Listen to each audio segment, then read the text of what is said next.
Hello, my name is Eddie Tofpik. I am Head of Technical Analysis and Senior Markets Analyst at ADM Investor Services International Limited. I'd like to bring you some foreign exchange charts to look at.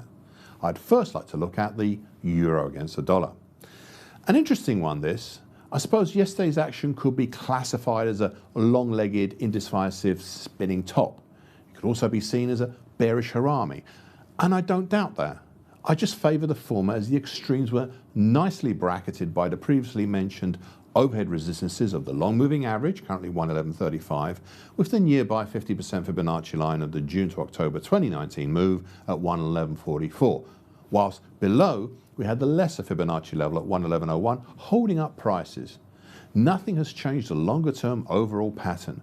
We're still in between the overhead middle time, currently 111.96, and the lower time below, currently 110.61, and that's of the recent October-December 2019 bullish shift pitchfork. The next chart to look at is cable, aka sterling against the US dollar. A bullish harami of sorts yesterday. The market had dropped down to test the uptrend, or neckline if you like, from November today, and that's currently at 129.72. It had pierced it, but obviously did not manage to close below.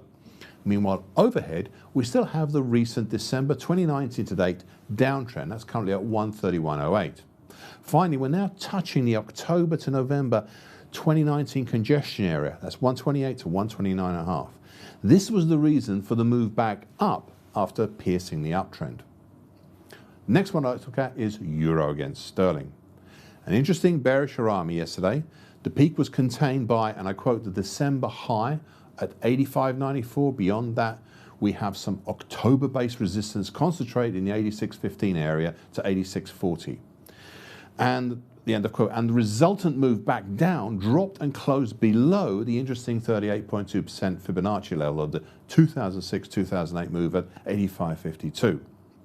The market finished resting on the old, broken, but seemingly still effective upper time, currently at 85.36, of the bearish August to October 2019 shift pitchfork. That's been running this market so effectively since October last year. Today we're capped by the 38.2% Fibonacci level and below by the broken upper time. This still could be a major shift. Just watch the closes over the next few days. The next one I'd like to look at is the US dollar against the Indian rupee. A bullish opening white Mariboso to match and mirror the previous session's closing black Mariboso. We may well have the beginnings of a base being built here after all the bearish moves last week.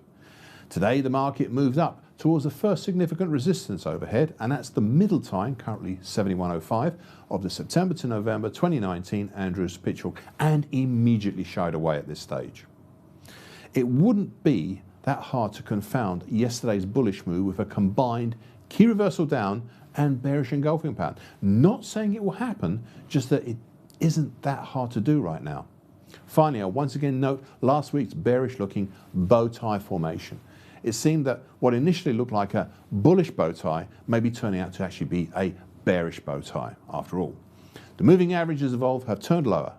If this bow tie survives the market, then the kicking will be between about the 28th of January and the 4th of February. So watch this space and watch those dates. The next chart and the final chart I'd like to look at is the US dollar against the Brazilian real. A solitary bearish black crow yesterday, but with a new recent high and a second consecutive close over the medium moving average, currently 411.42, and also the important, very recent 50% Fibonacci line at 412.01. The reason I suspect for the pullback is the middle time, currently 415.67, of a newly drawn, very mildly bullish October 2019 to January 2020 shift pitchfork. It is coincident with the lesser, very recent 61.8% Fibonacci line at 415.70 right now, and the two together may have been enough. Beyond these, we're in fairly free territory overhead until we start reaching the highs back in August through to October last year, between roughly the 418 to 419.5 area. It'll be interesting to see what the market does today. Well, that about wraps it all up. So in the meantime, good trading.